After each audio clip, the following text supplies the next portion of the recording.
away to Wembley on the day, and what a day. The prospect was indeed a wet one. Really very bad luck on the tens of thousands crowding in to enjoy the tremendous thrills of a cup final. Quite a number out of the vast throng of football fans had come by car, regardless of expense. As a matter of fact, neither the price of petrol nor the filthy weather could rob anyone of their enjoyment on this outing. Then forth came the teams. Arsenal in white shorts, Liverpool in white shirts and black shorts. His Majesty the King came out to greet them. First, the Arsenal men were presented by their captain, Joe Mercer.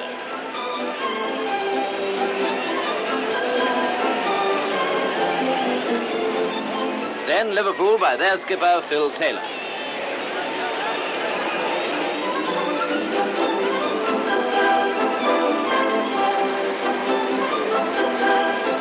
Taylor won the toss from Mercer, and a few seconds later the rivals were all set to go.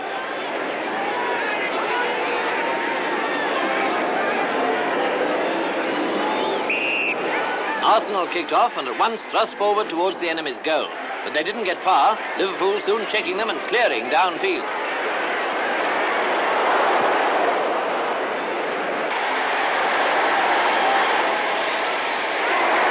Then it was Liverpool's turn to attack, and Payne was soon prominent with a nice run down the right wing.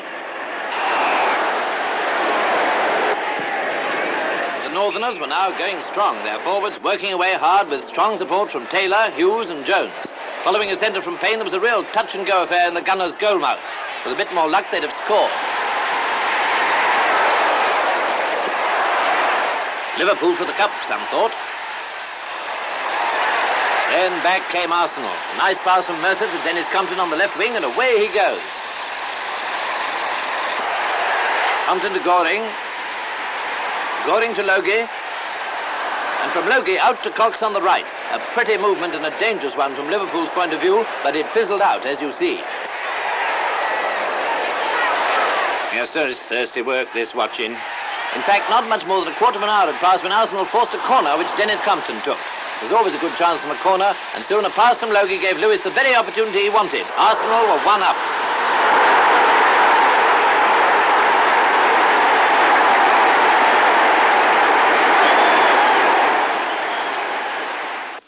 Well, that was the only score in the first half, and royal spectators, no less than the rest of the Wembley fans, waited to see if Liverpool could make a comeback in the second period.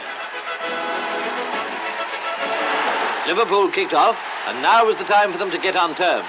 But almost at once, Arsenal were on the rampage again.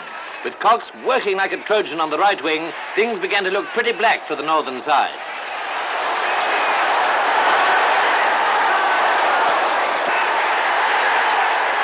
And within about 15 minutes, a centre from Cox was banged home by Lewis. Arsenal 2 up.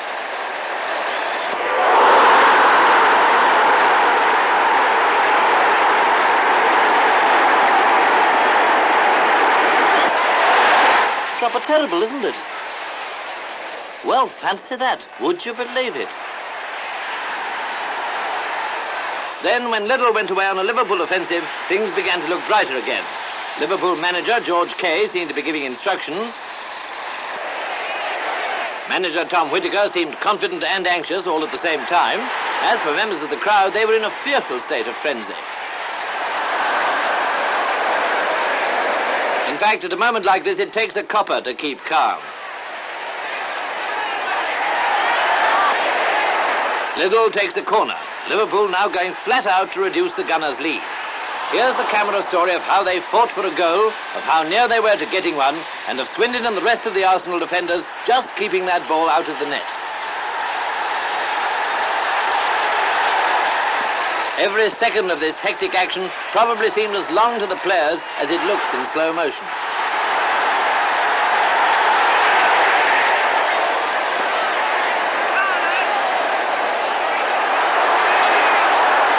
Anyway, Arsenal kept Liverpool out and won 2-0. A great moment for their skipper as he went to receive the cup from the King.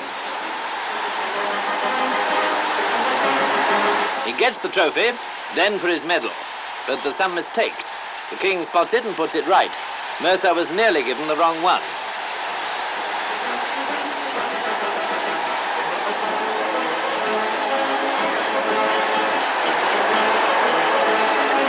Typical scenes followed.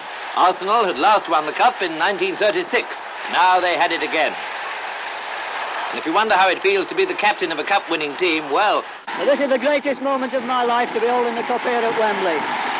And while we're very, very pleased to have won it, I would like to say how wonderful Liverpool boys have been in their defeat.